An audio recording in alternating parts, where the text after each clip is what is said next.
In 1933, around the same time a young girl named Basia was born, Adolf Hitler became the Chancellor of Germany. After many attempts to gain control of Germany, his Nationalist Socialist Party, the Nazis, set the course to rule Germany and the world. My name is Beatrice Sussman. Used to be Basia Poliskin. I was born in 1933, I think, in the shtetl Krivic. At that time it was Poland. Before the First World War it was Russia, and after the First World War it became Poland. And as a kid I remember the Poles used to yell, Židy, idź do Palestine. That meant Jews go to Palestine. As small as I was afraid to walk the streets because they were always beating up the Jewish kids. And I remember they used to throw stones. Matter of fact, they threw a stone in our bedroom and missed my baby brother. And life was very stressful under the Poles. Yeah, but life went on. We had a synagogue, we had a Jewish slaughterhouse. It was a kosher. We had a mikveh, which is Friday nights. I used to go Friday afternoons. I used to go with my mother. That was very rewarding. Used to look forward to it. And my father was working. He was working with lumber, and so he was out of town most of the time. And he would come home Friday afternoons for Shabbos. I had an aunt. My father had a sister there with 3 kids. My mother had a sister with 1 kid, Jerry. And I used to play with my cousins and my neighbors. And I started school, I think it must be 1st grade, and then the war broke out in 1939 and things have changed. The Russians came to us and life has changed altogether. People were afraid because the Russians were sending the intelligentsia and the wealthy Jews to Siberia. They would knock on door at night, come and knock on doors and tell them to pack with in a short time. So I guess my mother and my father were always afraid that we'll be sent to Siberia. They should have sent us. We would have survived. So life was very stressful under the Russians, but that was okay. They didn't kill like the Germans did.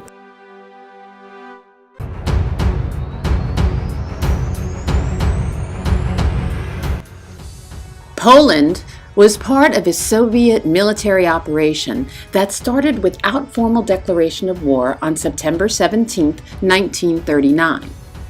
On that morning, 16 days after Germany invaded Poland from the west, the Soviet Union invaded Poland from the east. The invasion and the battle lasted 20 days and ended on October 6, 1939, with a two-way division and annexation of the entire territory of Poland by both Germany and the Soviet Union. Britain and France announced that if Germany invaded Poland, that they would declare war. This began World War II.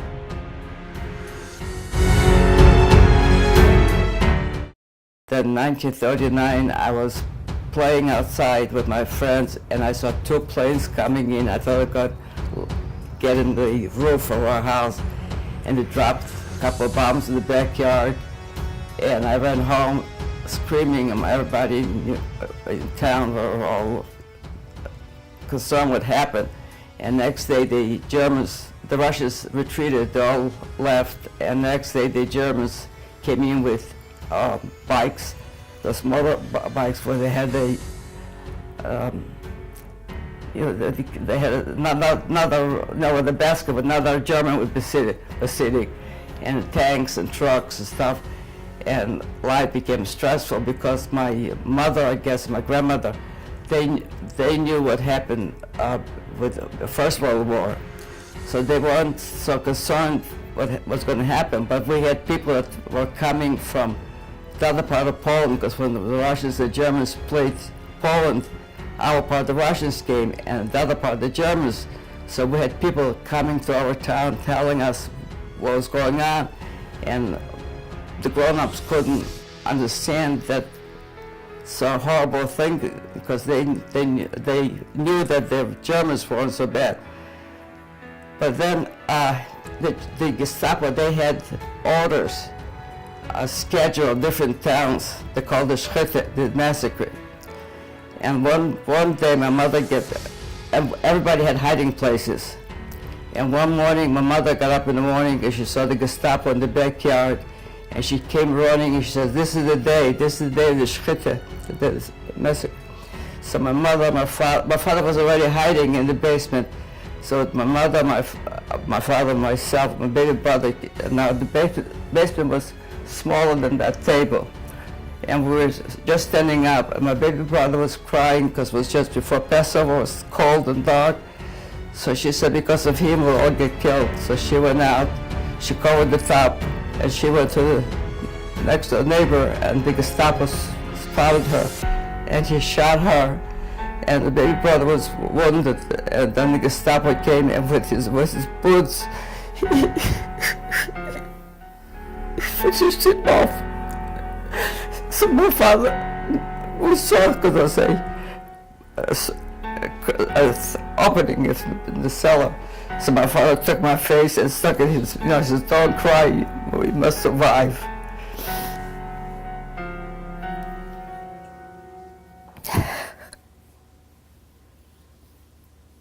To Hitler, the conquest of Poland would be Lebensraum, or the living space, for German people.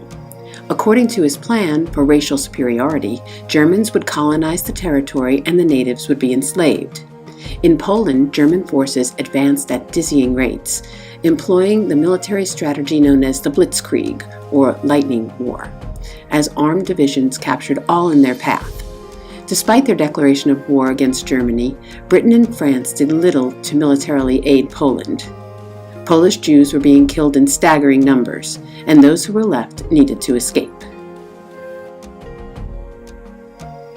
Then we heard the screaming and shooting and all this stuff, and then when the Gestapo finished, when they couldn't find any more Jews, they pulled out.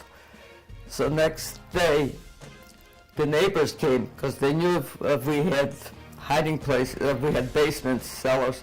So they found us in the, in the cellar, and they put in 5 rifles. They were going to shoot us. They asked my father for his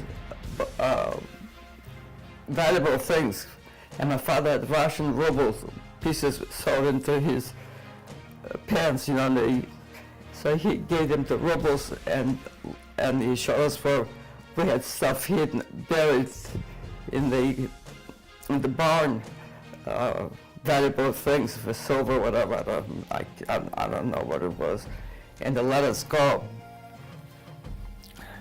My aunt Hash and Uncle Borg and my grandmother, they were hiding in their house. They had a hiding place, another wall, and you had to crawl in go in the attic and walk into there. So they survived that day of massacre.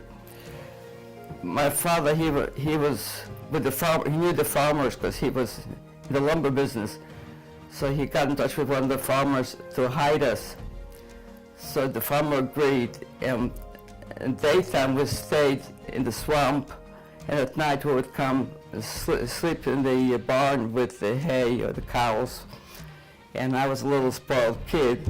I couldn't eat the stuff. The lady cooked flour with water, but that was the food, and I couldn't eat, and I was all bitten up with mosquitoes, and I was miserable. I cried a lot. So my other aunt, Hannah Zimmerman, in a different town, Kronitz, that town was not touched yet, so they put me in a wagon with hay in the top, and they smuggled me into Kronitz, and I was with them for a short time, and one morning my aunt got up, and she spotted the same thing, the Gestapo in the backyard, so she knew that was the day of the massacre. So they had another hiding place. They had an empty room and was camouflaged with wood.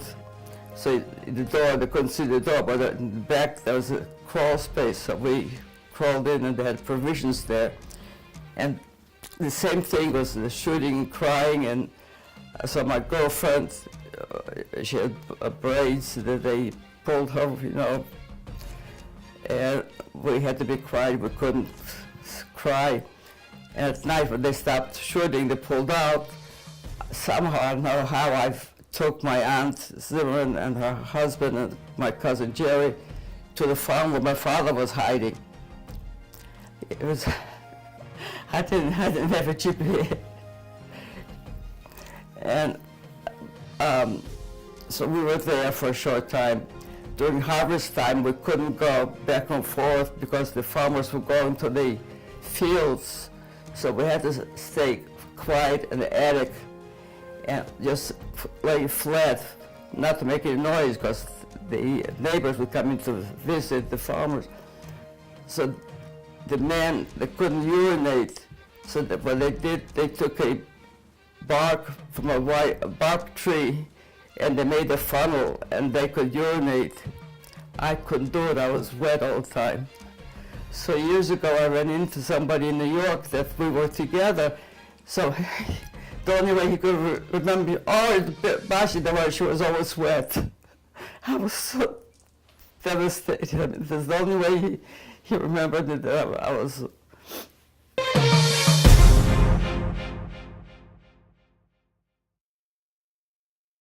The Jewish people of Poland knew it was only a matter of time before they would be captured and either killed or sent to camps. The intention was to eradicate Polish culture and Jews by German and Soviet powers. In 1941, the lands annexed by the Soviets were overrun by Germany in the course of the initially successful German attack on Russia. The only hope the Jewish Poles had for survival was to hide and keep moving, even if it meant walking all the way to Siberia. And then after a while, the farmer couldn't keep us because it was getting dangerous for him, because if the Germans found out, they would burn his farm down and kill his family. So he told us to go. So there was a farm right near the woods. So we ended up in the woods, all of my aunt and uncle, cousin, and my dad and I. And my father had two partners. They were with us for a while. And the woods, I don't know if you heard the story with the Belskin brothers. Well, we didn't have the Belskin brothers taking care of us. We were the wandering Jews on our own. So we used to knock on doors and beg for a piece of bread. And some farmers would give us, and some would call the Germans, or they would threaten us, they'll call the Germans. So then the Germans would come, start shooting us, everybody would run different directions, and we got separated. That's how we got separated, my father's partners and my aunt and uncle. We didn't know if they were alive or dead. They didn't know if we were alive and dead till after the war, because we all went different directions. And then we came across the Russian partisans. And those were the soldiers from the Russian army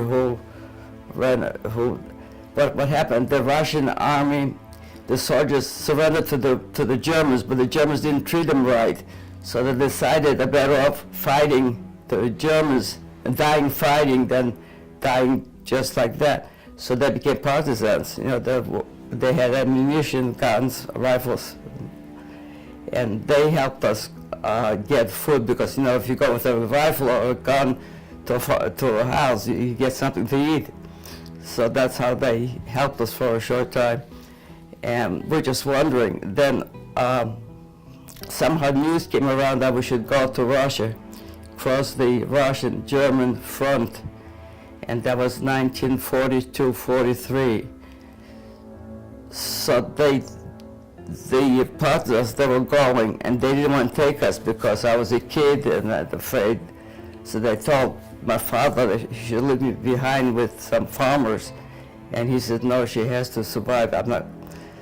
And we walked at night through the woods, I don't know, for a long time.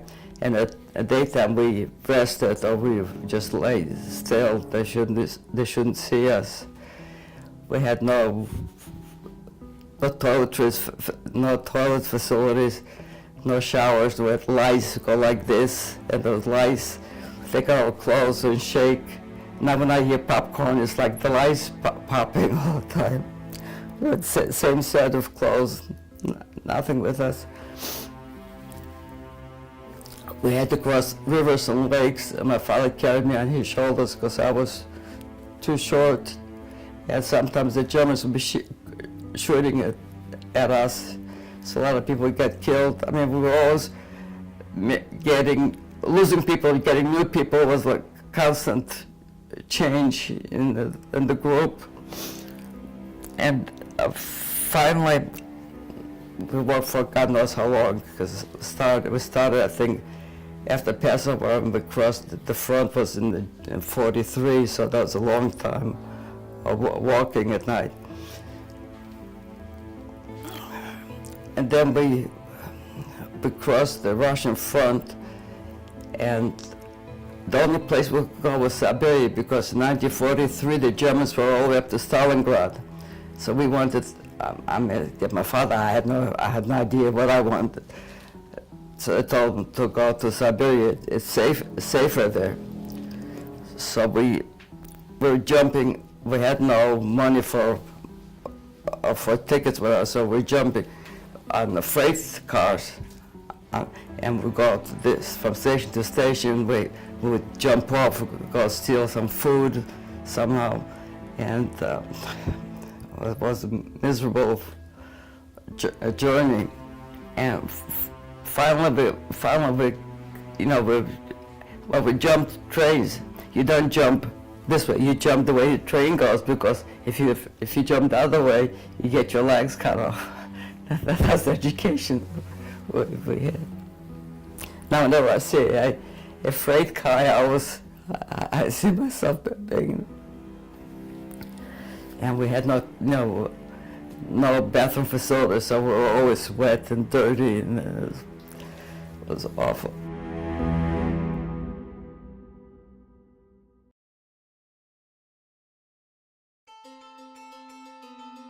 As the horrors of World War II dragged on in 1943 and 44, Jews were being rounded up and sent to camps and murdered. It seemed as though there was no way out. The only chance was on foot, and if you were lucky enough to stay alive, you might just survive this war. Polish Jews were scattering north to Siberia, where they could seek refuge. Finally got to Siberia. My father was sick, and I was full of lice. So they took me to an orphanage. They shaved my hair off, my hair off, and they gave me a bath, gave me clean clothes. And my father went to the hospital, and then he came out. And in the orphanage, I was the only Jewish girl, I guess. Nobody. First of all, in Russia, it was they didn't believe in religion. So you can't be Jewish, you can't be Catholic, you have to be Russian. So my maiden name is Poliskin, so they said, I'm Poliskin now. That makes it Russian, Polish. I said, okay, I wasn't going to argue with them. If I'm not Jewish, it's fine. And life in the orphanage was tough, because all the men were on the front in the army, so we had just the women taking care of us. School was minimal, because we had no books, no paper, no pencils, and we were hungry. So how can you study if you're hungry, and you're cold, and you're lonely and miserable? And we had no future, and there's nothing to look forward to. And in gym, we had to learn how to handle a hand grenade, and and how to hide, and then we had to. It was freezing cold. We had to go outside, and they taught us how to march in the parades. And we had to sing, I'm not afraid of Siberia. Siberia also belongs to the Russian land, very patriotic. And we were doing the parade, like 1st of July is a big holiday. We had to march, and they would give us clean clothes. Like just twice a year we had new clothes. Before the 1st of May, they give us a skirt, white shirt with the red scarf, and we had to march in the parades.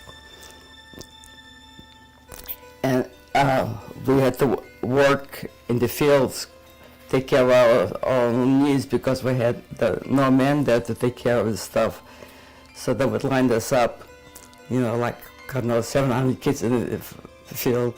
And by hand we had to plant the potatoes, and then we had to uh, but, if the potatoes grow up, it put more dirt on it so it wouldn't be green. Anyhow, I had malaria, so every day I would get the shakes, and I would collapse between the potato stalks there and shake, and with no blankets, the same clothes that I had, they're full of dirt and stuff. And after an hour, I'd fall asleep, then I wake up, I'd be okay. But 12 o'clock, they knew it was 12 o'clock, right? I would just shake. They didn't have capsules. They had, the quinine was a powder. It was awful. So I had a hard time taking that medicine. So that was no deal. Then my father got better. He got out from the hospital. He got me out of the orphanage. We got in a one-room apartment, and life became sort of normal for a very short time. They took him to the army. So off I went to another orphanage, and the same thing stayed. I wasn't any better. During 1939, when the Russians sent out the Jews to Siberia, my father had a friend from our town that she had the drugstore, so she was bourgeois, she was a rich lady, they called it. And without the cell phones, without the computers, somehow he found her in Siberia, and he told her where I was, which was not far from the orphanage.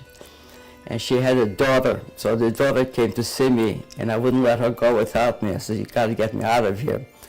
So she brought me to her mother, and her mother didn't want me, I mean, now I could really understand, but at that time I did not understand. I mean, how could you not, what's the big deal? So they had maybe a dozen Jewish families in that village that were sent to Siberia at that time. And Jews helped Jews. So they decided I should eat one meal a day at different homes. And that was terrible. Because when you're in an orphanage, everybody's hungry, everybody's the same. This way you're an outsider. People have families, I was not myself.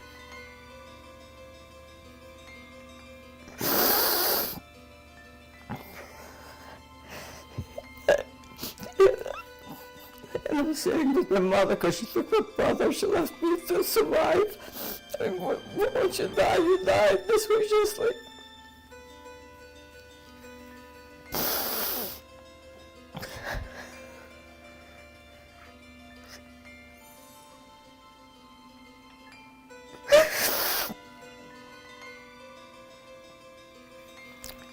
And there was a man, at that time I thought he was old, maybe he was 30 years old, I don't know. He used to wait for me on the way to school and give me a handful of sunflower seeds. That was my breakfast and my lunch.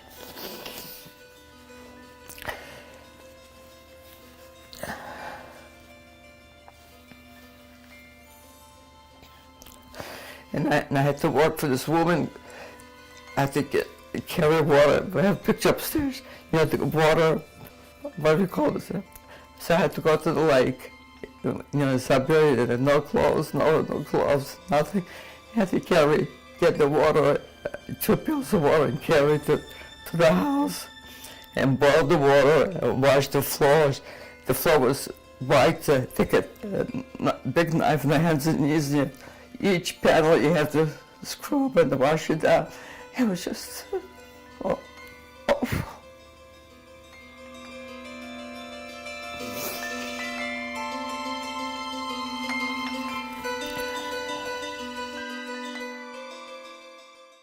Nearly 6 years to the day after it began, World War II came to an end. The war officially ended on September 2, 1945. The 1940s Battle of Berlin turned the tide that halted the German advances in Western Europe. 1941, Japanese attack on Pearl Harbor brought the United States into the war. By 1942, fighting two fronts proved to be too much of a challenge for the Nazis as they lost momentum. The Battle of Stalingrad proved to be a turning point for the Allies. 1944's Battle of Normandy, known as D-Day, allowed the Allies to advance into Italy, capture and kill Mussolini. Only a few months later, during the Battle of Berlin, Hitler committed suicide to avoid capture. Nazis surrendered throughout Europe on May 9, 1945. The last holdout, Japan, surrendered on September 2nd. This left all countries involved on a long road to recovery. Anyhow, then my father was writing sporadic because in Russia the mail was bad and during the war was worse. So I didn't hear him too often, but I was hoping that he'll make it. 1944, I think, they liberated our area, or 45, I'm not sure. And my father was still alive, things it's meant to be. Luckily, he was still alive, and he wrote our town, and my aunt and uncle, Boris, and my aunt, they survived. So my father knew where I was, so he sent them the address where I was. That he got killed.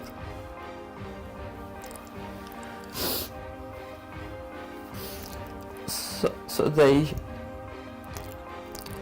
my aunt and uncle, they had a friend, Charlie Gelman, who was working for the KBG, he was a Jewish guy, and they spoke to him, and he made false papers that I was some kind of relative to him, and he had a Russian Jewish girlfriend who was taking 2 weeks vacation, and he convinced her, so she came over to Siberia, and she found me, and she told me she's from my town, and she came to take me home, so I didn't say goodbye to anybody. I just walked out. I had nothing to pack. I just walked out, and we're on the train coming. We stopped in Moscow, and there was still the war going on, so people were still standing in line for food and stuff. Now I was in Moscow a few years ago. I couldn't get over. It looks like Palm Beach. They have all the same stores. When I was there, it was cold and there was no food. So then I came to my shtetl, my town. We had a house, our house was taken, somebody else was living in it. And my uncle, he was very inventive. He always did things that people need. The Germans saved him because every time they came to take him, he invented something. He made hostels for them, he made luggage, and he always, the Russians, he had people baking bread, and they had to bring them to him before he distributed. So he used to give everything to the few Jews that survived. So it was too dangerous for us to stay in our town. So we went to Poland, to a lodge. Where's my nephew?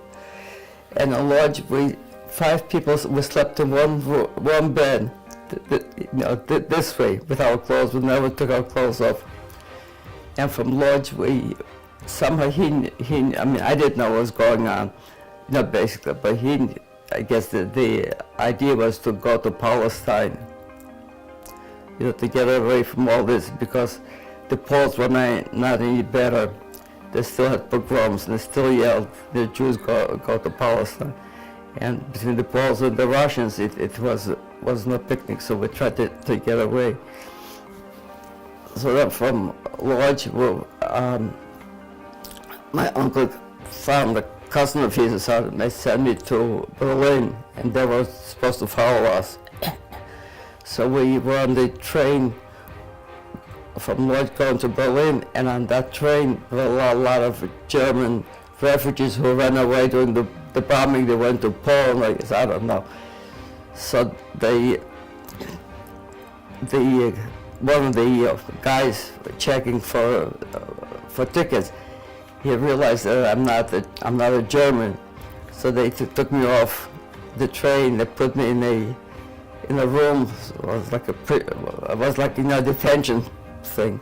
So I ran out and crawled off on the train and got out of the train the other side.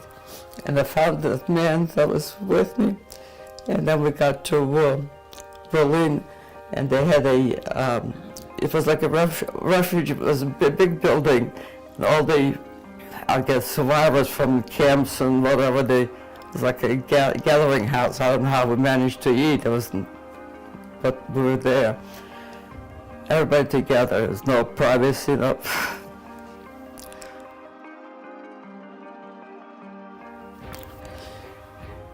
And there they said, when I was on the Russian zone, they said, on the American zone, they're giving out clothes. So as young as I was, I wanted clothes. So somebody wrote down the address of the place, the American zone in Berlin. So I'm going on the train, and there's a man, I'm showing the address, so he grabs me, says, "Still Russian." You know, Ruski, and that was, so I kicked him, I ran away, and after that I forgot Russian.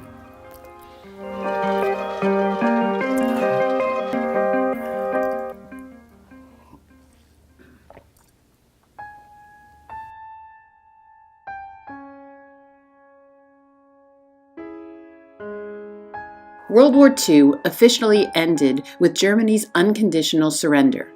Allied armed forces advanced across Europe in the war's final stages, relentlessly pursuing the retreating German army. As they did, they stumbled upon camps and liberated thousands of imprisoned Jews. The Soviet army, working from the east, liberated camps along their path. Once liberated, many Jews tried to go home, but there was not much left. Many went to DP camps, displaced persons, where they would be cared for by the Allied soldiers. Here, they would learn to start again.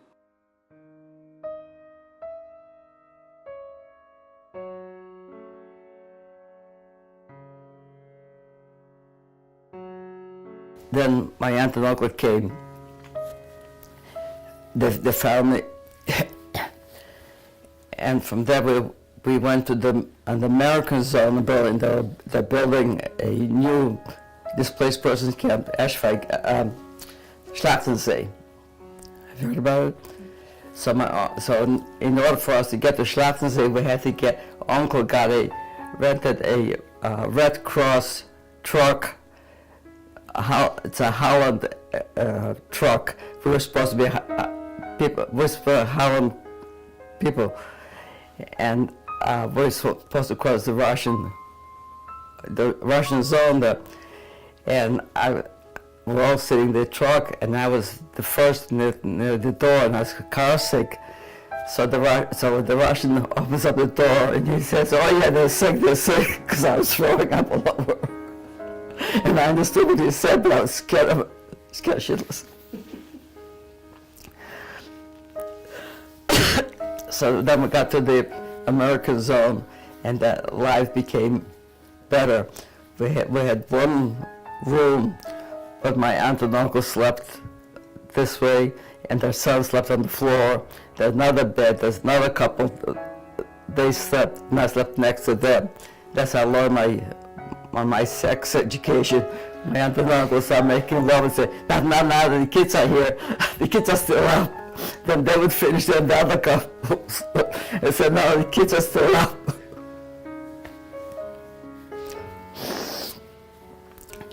But the American zone gave us food, and life was more, was easier. Then from that camp we went to Eschwege, near Kassel, in Frankfurt am Main. And there I started Hebrew school.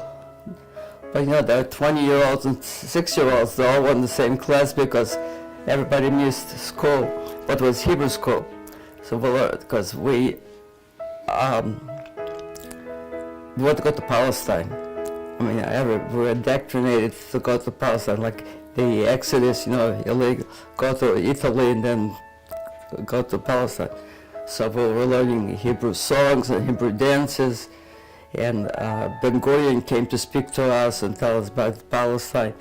And I joined the Shomer HaTzair, that was one of the Labor Party's kids. So we had white blouses and blue scarves. Instead of Russian scarves, we had the blue scarves. And we really had a good time singing and dancing. And I was already supposed to go to, I was in the truck, go to Italy. That was in 1946, I think. And my cousin, I said goodbye. I was going to go to Italy and get in the kibbutz in Israel, whatever. So my cousin Jerry comes, he's an idiot, where you go? Jump off the truck, what else is going to happen to us will happen to you, where you go, so I said, okay, so I said shalom to the kids, and I jumped off the truck, and then an uncle of mine from New Brunswick shot, they were looking for survivors, I guess, from in America, in the Jewish paper, forwards, so they're looking for names, whatever, and some just saw Morris Poliski looking for family, which is my father's brother. But we couldn't come that easily. So my uncle Borch, he was very inventive. He found a German who made false papers for us that we were born in Königsberg, Germany. And the reason we picked Königsberg, Germany, because under Russian occupation then, they couldn't trace it.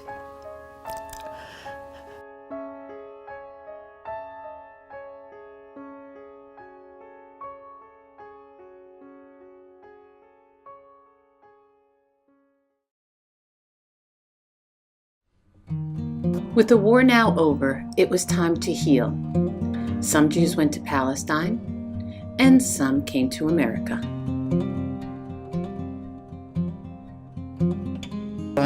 After God knows how long, we finally got it on a ship, and shortly after a couple of days, we hit an iceberg, so our ship wouldn't go anyplace.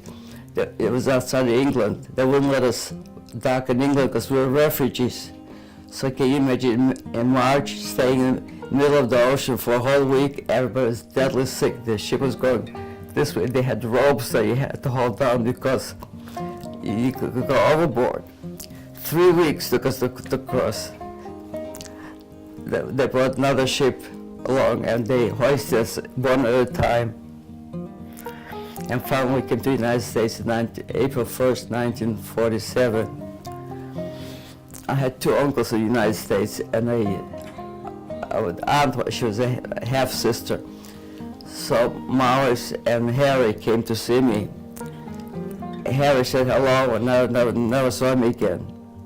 Morris took me to his wife in New Brunswick, New Jersey. She wasn't happy to see me because she was, first of all, she was an old lady. They were never Americanized, They had two kids who were not successful. They were struggling.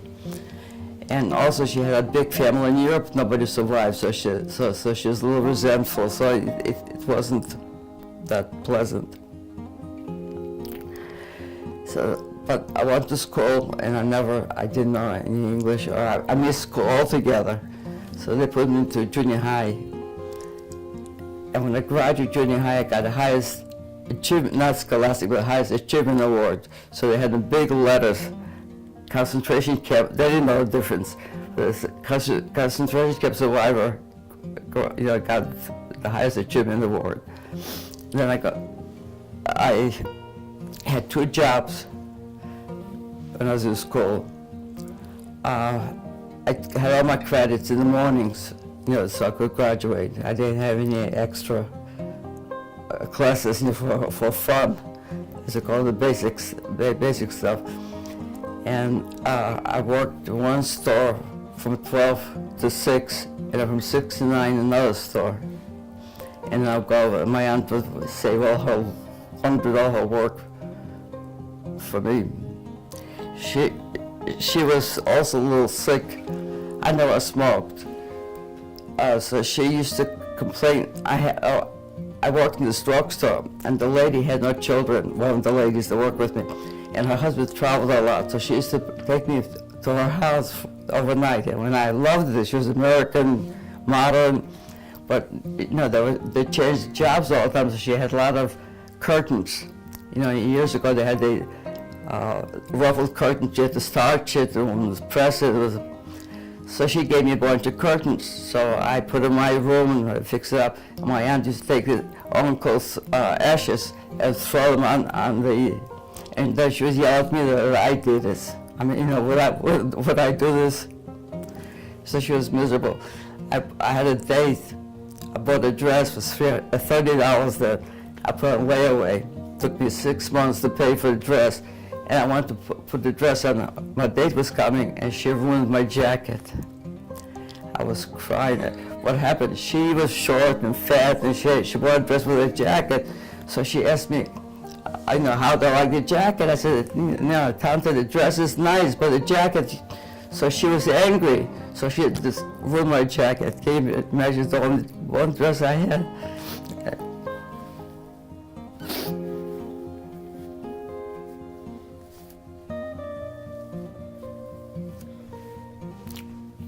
So Uncle said, you know, I could go live someplace else. He would help.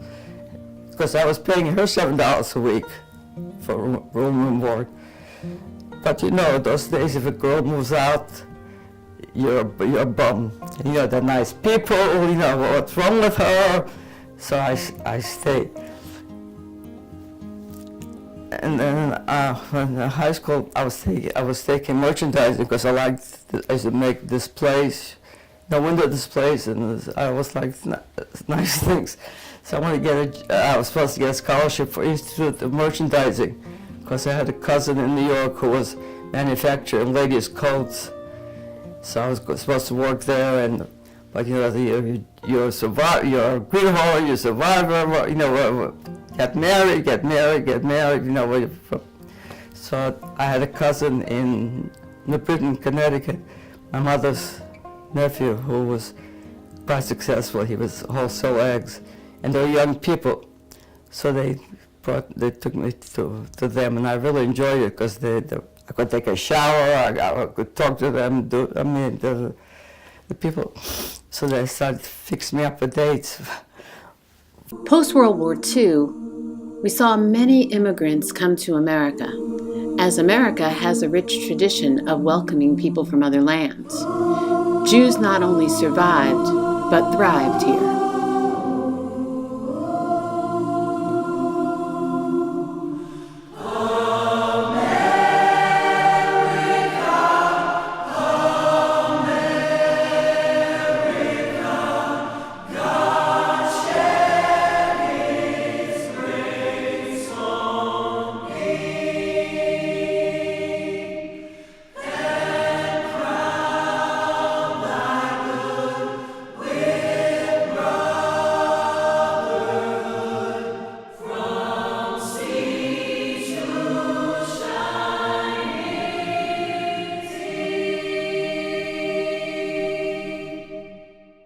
Finally, they brought my husband. He was in the Navy. He was coming home. He was getting out, and my cousin was in the office there selling them eggs. So my cousin said, "Have I a girl for you?" And he fixed me up a blind date, and that's how we got married. He promised me I'll never be cold and I'll never be hungry. He asked my cousin what does he look like. So he said, well, he has a special kit. He said he didn't tell me he was bald. He said he has a special kind of hair. I said, what color hair is it? He wouldn't tell me. So then he came to, my cousin had brought him home. So he came ringing the doorbells, got down, Beatrice just left. But I did. So we went out with him, we were dancing, and then he had a cousin who was all couples. They started dating, so we were three couples together that age. He had two other cousins who were still dating, so we always went out together. But he worked late, so he would come late, grocery store was open till 9 o'clock, by 10 o'clock, I show up, 11 o'clock I was ready to go to bed. So it was the local match, we got married. How long did How long was I married for? 39 years, 35. He got sick when he was 27 years old. He got sick with myasthenia gravis. What happened was I was working on the register they opened up a store for my mother-in-law was left a widow with three small children. My husband was 18 months old, and she ran the store, and the boys worked in the store. And then when the boys got older, they expanded. And my husband was the first one to go to college because the other two couldn't go to college, they had to work. And then when we got married, they opened up a small store for us. So my husband was cutting meat and I was on the register. I was on the register. Then I had Mark, and after Mark I had another boy, but he was deformed, he died. So my husband got sick with myasthenia gravis. The doctors thought because of the trauma of losing the baby, he got sick, but I don't know. I went with him to Mayo Clinic, Rochester, in Florida. Went to Germany with him for looking for, and every time we went to different doctors, they wanted to shake his hand because they didn't think somebody like him would survive so long. But he did. He lasted till, what, 72 years old? Yeah, well, we had to stop, but then the boys grew, and they opened up more stores, bigger stores. I didn't work because I had Mark, and I had another baby, and then I had Lori, and I had another daughter who died. I lost 2 kids. So I didn't work too much. But I became involved in Israel, because Israel was always very dear to me. So I did a lot of volunteer work for Hadassah, for all church organizations. Well, I was life member of most of Jewish organizations, and I contributed financially, and I helped them, whatever. But the main one was the Israel bonds. I used to go around and sell Israel bonds, especially during the '73 war. We sold a lot of bonds, so I had to go and give speeches. And there was a Jewish organization with a bunch of old ladies that only spoke Yiddish. So I spoke to them in Yiddish, and they loved it, and they would buy $100, those days they had $100 bonds, so they would save up the money to buy a bond. Now you can't buy a $100 bond anymore. Now it's, I think, $500,000. But and we used to have meetings and make lunches and dinners, and did a lot of cooking in my house, a lot of entertaining for the people from different organizations. Because we're in the grocery business, so that was easier to get food. And then 1981 I was honored by the State of Israel for the Israel bonds. Well, like my friend gets excited. I says, nobody got hurt, nobody's dying, It's not worth getting nervous about it. Life is too short and too precious. Once you die, you're finished. So you gotta live and enjoy and make the best of it. Because it's only one-way ticket. I belong to the child survivors of South Florida. Just enjoy life and be proud who you are, and stand tall because of Israel. Because I think Israel has accomplished a lot with all the enemies and all the wars, and they have accomplished a lot more than any other country in the world. So because you're the Jews, we speak in schools that, stories, and I tell them that Hitler murdered 1.5 million children, and Hitler said whoever survives, they're not going to be normal. I tell them Hitler did not succeed. I tell my grandkids, my Ian, Josh, all my granddaughter, how successful they are. And can you imagine if the 1.5 million Jewish children survived, maybe a better world we would have? So the kids are very receptive, and that the kids, you see the nice thank you letters we get from them. I really appreciate. We distributed 12,000 books to the kids.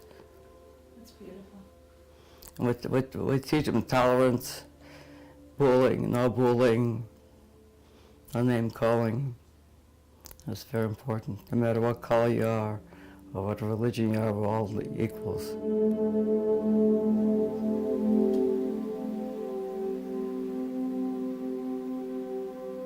My name is Mark Sussman. My mother's Beatrice Sussman. And I'm Lori Brownstein, and my mother is Beatrice Sussman. I learned it when I was young, and it was bits and pieces over time. And I recall as a child, my mother had, there was these black, almost looked like army boots in our basement. And I asked, whose are these? And my mother said they were mine when I was a child in Europe. And I heard bits and pieces that, and this is when I was, I don't know, 5, 6 years old or whatever. And my mother really never told us the whole story. That, she told us little parcels. And then the time I learned of the whole story is at the night before my sister's wedding.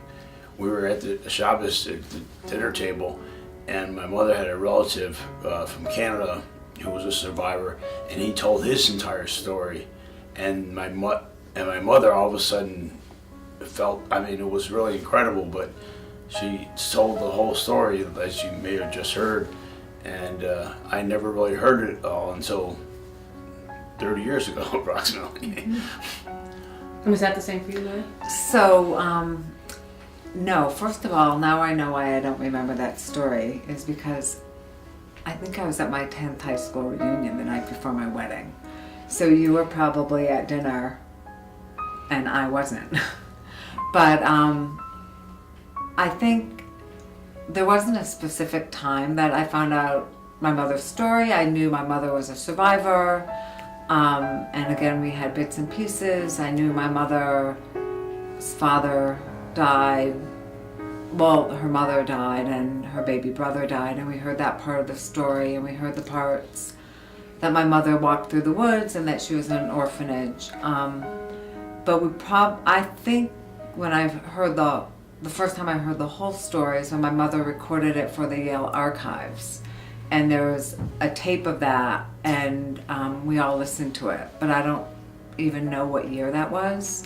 But just growing up, we knew my mother was a survivor, and that she hated the cold, and it was just part of our upbringing. When I was younger, she told me the story before. When I got older, I heard it more, with the continuity of it. What I do remember, though, is from the first time she told me some about the story. She was like, you're so lucky. When I was a kid, I had to carry pails of water from a frozen lake in Siberia, and I was maybe 6, 7 years old. To me, I couldn't rationalize it, even realize what that meant, or that how her baby brother was killed and her mother by the Germans. But to me, I had no way of understanding what that really meant and how deep it was.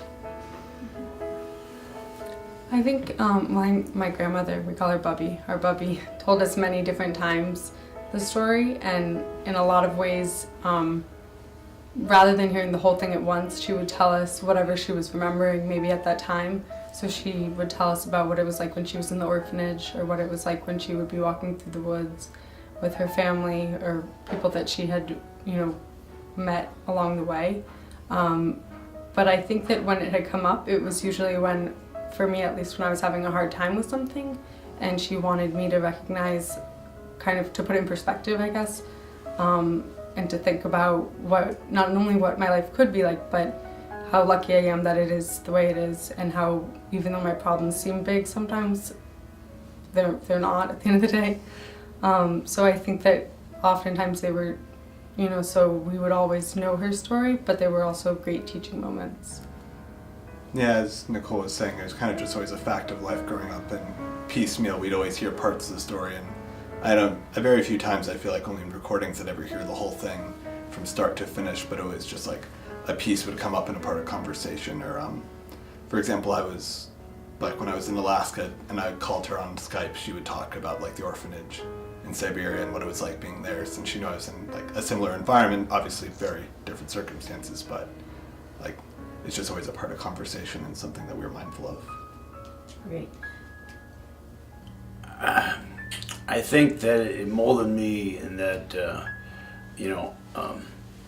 that you look at people and you shouldn't discriminate or talk evil about anybody. They're entitled to be whatever they believe in. And she was persecuted and her family killed because she was Jewish. And it's awful to think that people in the world would do such a terrible thing, and for any reason. So, I think it's that's what I learned most about it, and accept people for what they are. You may not like all people, but you don't hate them, or they're entitled to their beliefs and their opinions, and that's what they should do. How did it mold me? I think knowing that my mother was a survivor and that she was so strong and could live through that, I, to this day, don't believe that I could do that. Even though people say you would, I honestly don't think I could. But I try, even though I'm not always successful at it, I try not to get too upset about some things, because I realize, really? Like, you're gonna get upset about that? Like, here you are, and you have this beautiful family, and you have everything you could possibly want. And I think, oh my God, like, people have real problems. My mother had, such a terrible upbringing, and life was really, really hard. So I try to always remember that the best I can. And then, life gets in the way. So we are what we are. No one's perfect. But we come from real strength, and we're very, very lucky. And as there was a poem that my son wrote that talks about his family tree. And if it wasn't for his bubby, then there wouldn't be my mother. And if there wasn't my mother, there wouldn't be me. And so I'm very blessed to have two beautiful children and a family. And it's all because my mother was so strong. It made me very sad, but also made me proud that I come from somebody who's so strong as Bubby, and that my family is stronger because of that. Yeah, I think I remember feeling very sad, and I felt I also felt amazed in a lot of ways, because people who meet my Bubby now don't see her as someone that is broken, or has, if you don't know, you would never know that she's had these hardships, because she's so strong and she's so happy and she's so loving. So I think that hearing it, I felt, I don't know, I'm just amazed that she's been through so much and that she is so amazing and loving to us now. Yeah, I mean, what they're saying is just like always a fact of life, and I'm not sure it ever really dawned on me, but I always felt connected to that part of history and like the importance of never forgetting. And like when, just like always think of my Bubby when I'm thinking of that part of time in the world, and yeah, never forget. I just went, this winter I went to Poland with my girlfriend on a Jewish heritage trip.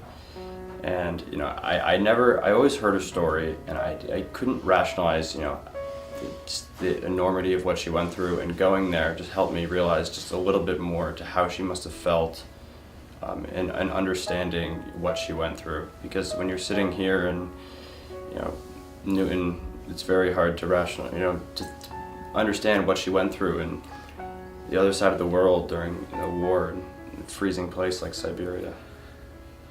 I think it's we're now second generation survivors, and I think it's our obligation to continue to tell the story, and it should never forget and never happen again. And it's our obligation to continue that and tell people about it, and make sure that no atrocities like that ever happen.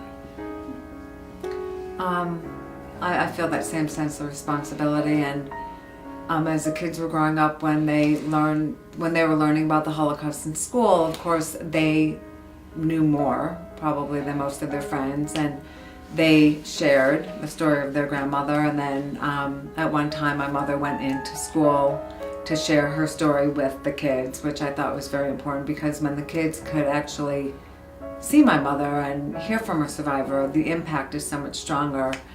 And recently I went on a trip to Budapest and Prague and Berlin, and we met survivors that were still there. And I was with 43 other women, and I was emailing, who has mom's story? I had my mother's story, but I didn't know if I could find it. So I got the story, and I shared part of her story with all the women, and I share the poem. And it just, when I tell the story, because my mother's a survivor, I think people connect to it in a much stronger way, because, especially for my friends that know my mother, it just becomes so much more alive, and it's not just something that they're reading from a textbook. And I think it just becomes a much deeper story to be able to tell, and we can do that. And I think people hear it and are always so surprised that she actually survived what they're reading about and hearing about. It's really connected me to Judaism, and being proud to be Jewish, and having that as my identity, because she had to hide it her whole childhood, but now I'm able to be proud to be Jewish. I wear a chai on my neck, so does Ian and Bubby, and it's made me proud. Yeah, I think I would agree that it's definitely connected me to Judaism, and how I think of religion and what it means to me.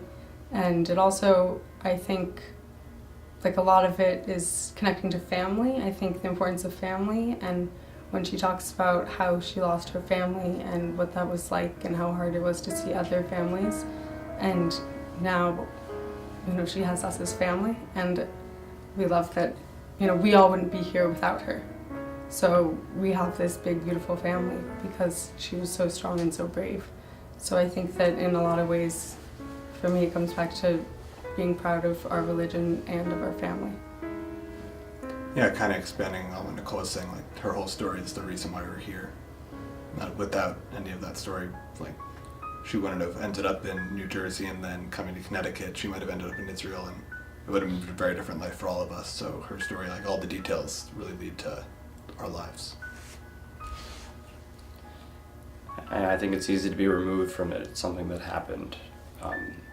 You look at, like, maybe American history, the Civil War. Oh, it happened such a long time ago.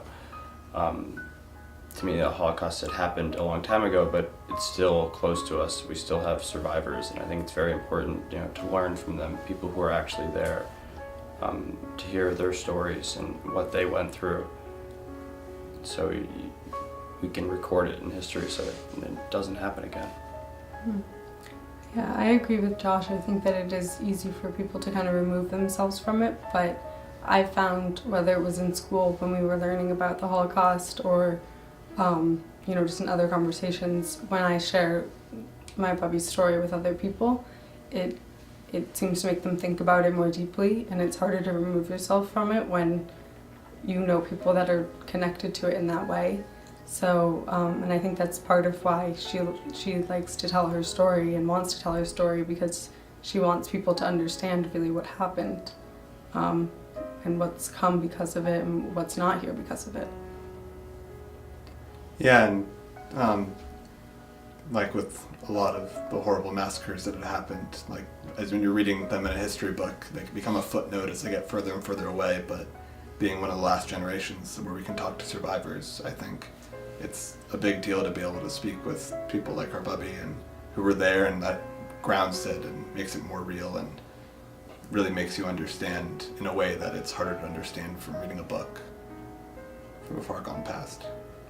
Yeah, I think the main thing to learn is to never forget and to try to,